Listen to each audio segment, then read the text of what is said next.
President Trump, the third American president impeached. The vote split down party lines. Democrats say Trump's abuse of power left them no choice. Republicans call it revenge for losing the election. Trump fired up at a rally overnight, saying Democrats will pay a political price. Crazy Nancy Pelosi's House Democrats have branded themselves with an eternal mark of shame. And the new question this morning, will Speaker Pelosi try to delay the Senate trial? The White House Press Secretary Stephanie Grisham joins us live. Bone-chilling cold as the holiday travel rush gets underway. The lowest temperatures of the season now moving in, with dangerous snow squalls causing massive pileups in the east. Ginger has the latest as the busiest Christmas travel season on record begins.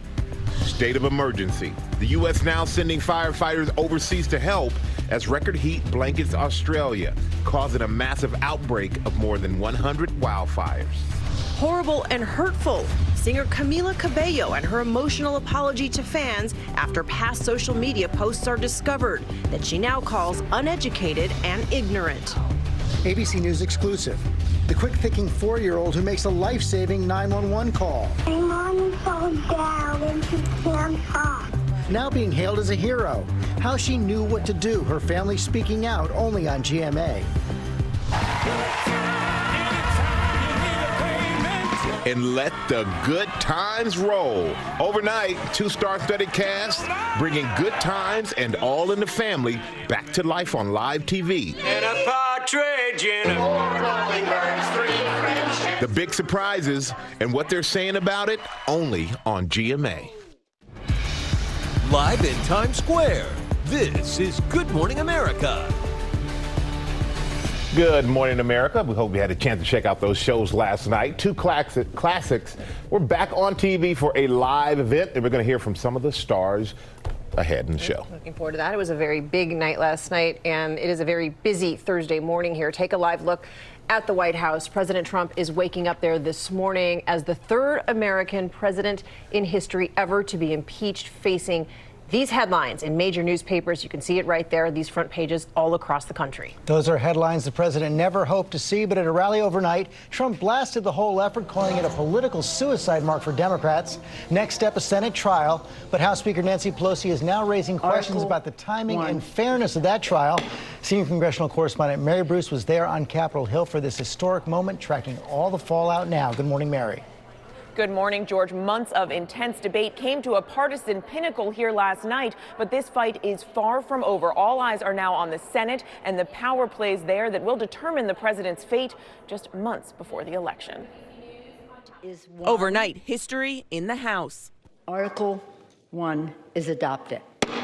With that swing of the gavel, President Trump's legacy now forever marked with impeachment, only the third president in U.S. history. The charges, abuse of power and obstruction of Congress. The votes along near party lines. Not a single Republican breaking ranks. Democrats largely united too, just a few opposing impeachment. As the House was voting, the president rallying his troops in Battle Creek, Michigan. It doesn't really feel like we're being impeached, do you?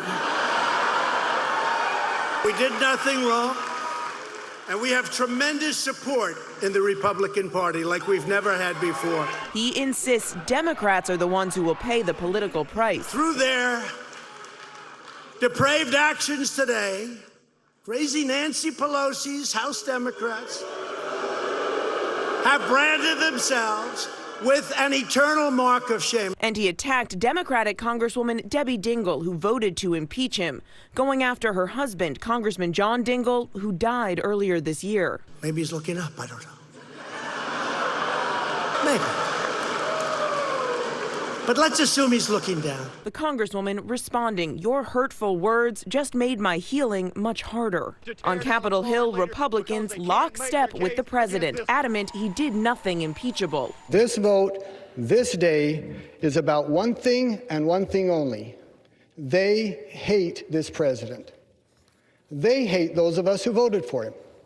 They think we're stupid. They think we made a mistake. They want to take away my vote and throw it in the trash. But Democrats say Trump's actions left them no choice, that he invited foreign interference in the U.S. election by pressuring Ukraine to investigate one of his chief political rivals, former Vice President Joe Biden. He corrupted our elections and compromised our national security so that he could keep power. Not power for the people, power for himself. Democrats say they had to act now because the president presents a clear and present danger. Chairman Adam Schiff with a warning across the aisle. If you ignore it, if you say the president may refuse to comply, may refuse lawful process, may coerce an ally, may cheat in an election because he's the president of our party, you do not uphold our Constitution. You do not uphold your oath of office. Well, I will tell you this. I will uphold mine. I will vote to impeach Donald Trump. This fight now moves to the Republican-controlled Senate, and we do expect that later today, leaders McConnell and Schumer will sit down and meet to try and hammer out a plan for this trial early next year. But the Republican leader has made very clear he plans to be in, quote, total coordination with the White House and does not expect the president to be removed from office. George. One thing that could delay the trial, Mary, this idea that House Speaker Nancy Pelosi is now considering withholding sending House impeachment managers over to the Senate as leverage in negotiations with Senate over witnesses. Yeah, George, this came as a bit of a surprise last night. The Speaker, after the vote, would not commit to sending the articles of impeachment over to the Senate for consideration, citing concerns about an unfair trial. Now, some Democrats have been suggesting that they do this to get some leverage in a fight over their terms, including, of course, Democrats' demands that they call certain witnesses. Mary Bruce, thanks very much. Let's bring in White House Press Secretary Stephanie Grisham now. Stephanie, thank you for joining us this morning. We just heard President Trump overnight call this an eternal mark of shame for Democrats. But how concerned is he behind closed doors that impeachment will be an indelible mark on his record? Thank you for having me. The president has said many times that this isn't something he necessarily wants on his resume. But it's been very clear from the start that this has been a very partisan impeachment, and history's just not going to look kindly on the Democrats led by Nancy Pelosi and Schumer and Nadler. And that's, I think, what the president has been saying. And if you look at the polling numbers, and it's showing that the American people also are seeing what's going on, his polling numbers continue to go up in terms of Americans don't want to see impeachment and they don't support impeachment. Well, the split down the middle, actually, on impeachment. But moving on to the Senate trial right now, we now know that Speaker Pelosi and the Democrats want witnesses in the Senate trial. And that's an idea that President Trump has endorsed. Let's take a look. When it's fair, it will be fair in the Senate. I would love to have Mike Pompeo. I'd love to have Mick. I'd love to have Rick Perry and many other people testify. But I don't want them to testify when this is a total fix. I want them to testify, but I want them to testify in the Senate where they'll get a fair trial. So will President Trump now ask those witnesses to appear at a Senate trial? Well, I'm not going to get ahead of the legal strategy that's being looked at right now. And then now, as you guys talked about earlier, Nancy Pelosi, it looks like she may not even send these articles over to the Senate, which is just another gimmick and more changing of the rules. So we'll have to see what happens there. The president, though, will be represented by a very strong team. And as he has said, as I have said, we do hope for and know and are confident that we'll get a very fair shake in the trial over there, and again, we'll be able to tell our story, and the American people will be able to see what the president has been saying all along, and that he's done just absolutely nothing wrong. But is he concerned now? The only evidence, if I can just say one more thing, the only evidence that's truly out there are the transcripts that the president he himself released, and again, he did nothing wrong. Well, actually, 70%, and according to polling, 70% of Americans think he did do something wrong there. And there's a body of testimony showing that the military aid was withheld and a White House meeting was withheld as the president was asking for these political investigations. Not political investigations. We wanted to look into corruption. That's very important. And I think if the media would cover this fairly, then perhaps people wouldn't think he did anything wrong. He was looking into corruption. He wanted to make sure that the new president of Ukraine was holding up his end of the deal, which is what he ran on, which was no corruption. He wanted to make sure that before taxpayer dollars went to another country, the corruption would be done. You just used the word corruption several times, a word the president never used in that phone call with the Ukrainian president, but he did mention the Biden several times. He did say that. He said, do us a favor, meaning the country, And he asked that they look into corruption, which Vice President Biden, at the time, is on videotape, as you all know, talking about until a prosecutor in Ukraine got fired, they would withhold money. That in itself is corruption. So that was an example that was being used. That was not corruption. That was U.S. foreign policy. It was the policy of the World Bank at the time. It was the policy of the European Union. And again, the president didn't use the word corruption in that phone call. But I do want to move on to the president's comments about Congressman Dingell last night. We showed them in the piece, Mary Bruce's piece right there. It's drawing rebukes from many Democrats, but also from Republicans. Cindy McCain has tweeted on it this morning. Fred Upton, one of the senior Republican congressmen from Michigan, has also put up a tweet. I want to show it right there. He says, "I've always looked up to John Dingell, my good friend and a great Michigan legend. There was no need to diss him in a crass political way. Most unfortunate, and an apology is due." Will the president apologize to the Dingell family? I haven't spoken to the president about that. I would say that I am very, very sorry for her loss. And I would thank her, and I would thank her late husband for all of the service to our country. The president did lower the flags at the White House to have staff to do everything he could to honor him at her request. So we'll see what happens from there. We do thank them for their service, and again, very, very sorry for her Why loss. do you think the president said that overnight? You'd have to talk to the president about that. He was at a political rally. He has been under attack and under an impeachment attack for the last few months, and then just under attack politically for the last 2.5 years. I think that, as we all know, the president is a counterpuncher. It was a very, very supportive and wild crowd, and he was just riffing on some of the things that had been happening the past few days. Well, as you said, we'll see if he comes forward with an apology later in the day. Final question, and thank you for coming today. This is your first time on Good Morning America. Thank you for having me. You've broken with tradition by doing away with the daily White House press briefings for a press secretary. In fact, as far as I can tell, you've never held one. Why is that? So before I took over, Sarah hadn't done any, my predecessor Sarah hadn't done any either. Ultimately, that will be up to the president if I ever do a press briefing. I'm happy to do them. Right now, my team and I are very accessible in many other ways. We're doing interviews. I've got reporters in my office all the time. To be very honest with you, the press briefings had turned into less about explaining the president's policies and more about arguments and theater.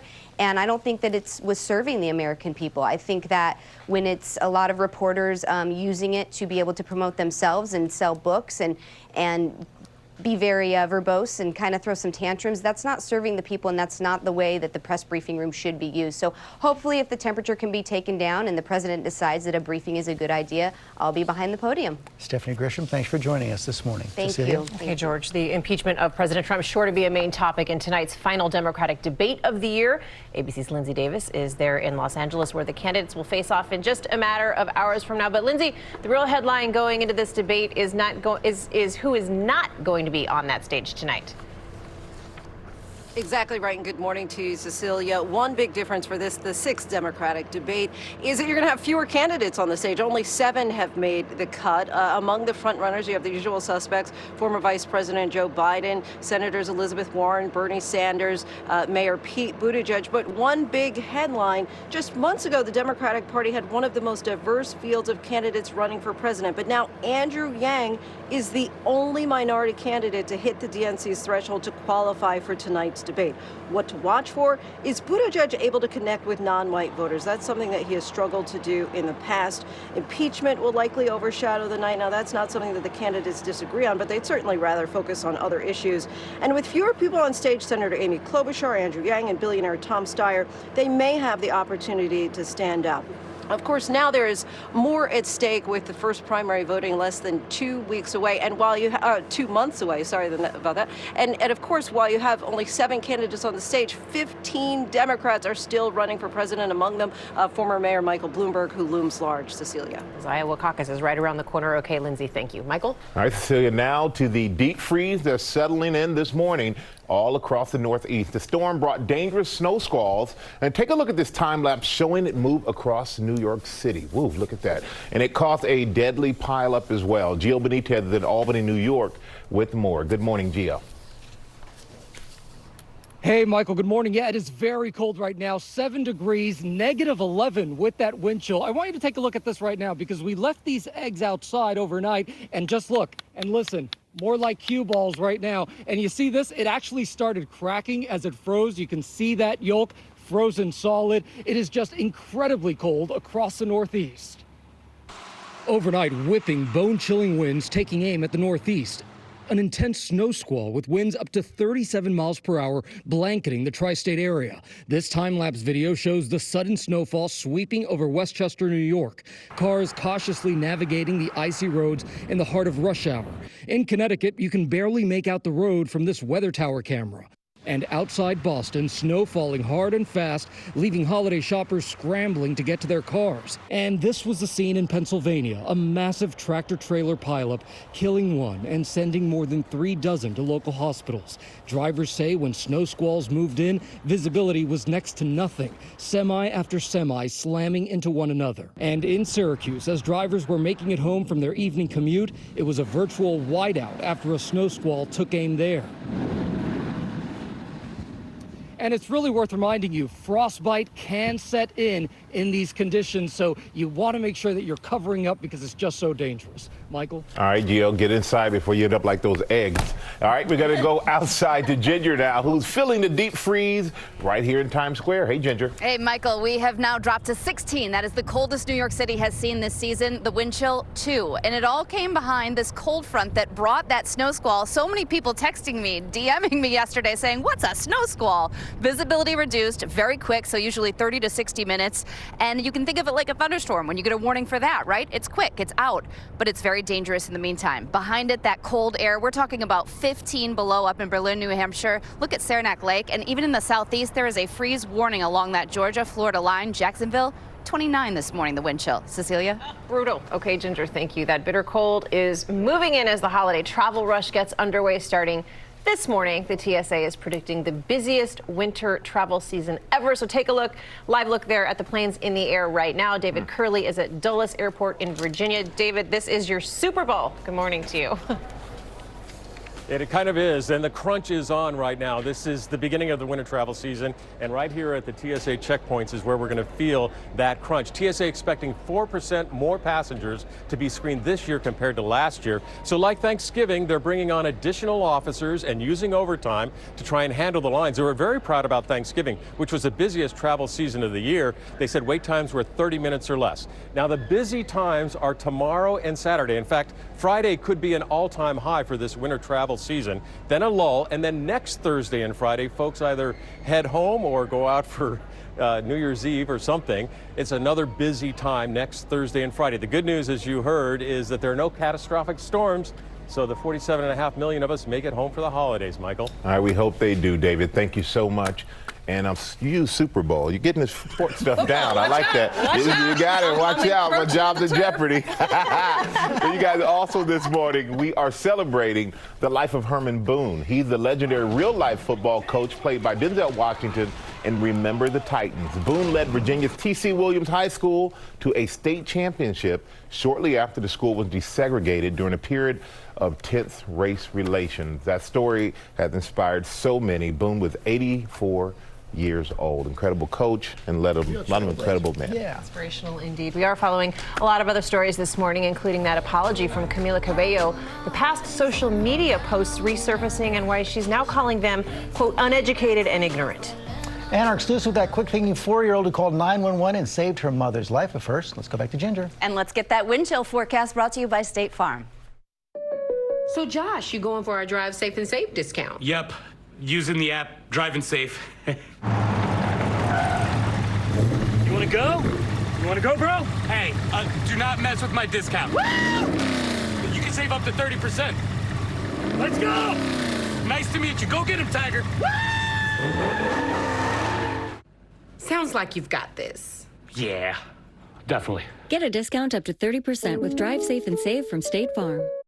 Very cold today, so make sure that you are dressed warm. A heavy coat, scarf, gloves, a hat. We'll hit a high of only 34, but feeling like the teens out the door this morning and feeling like the 20s later this afternoon. Clear and cold tonight. We're back down into the teens and 20s. Tomorrow, sunshine, still cold, only 40 degrees. But as we head into the weekend, temperatures start to moderate. Saturday will be dry, partly cloudy, 42. The first day of winter, and we're up to 47 by Sunday. Mostly cloudy for the first night of Hanukkah.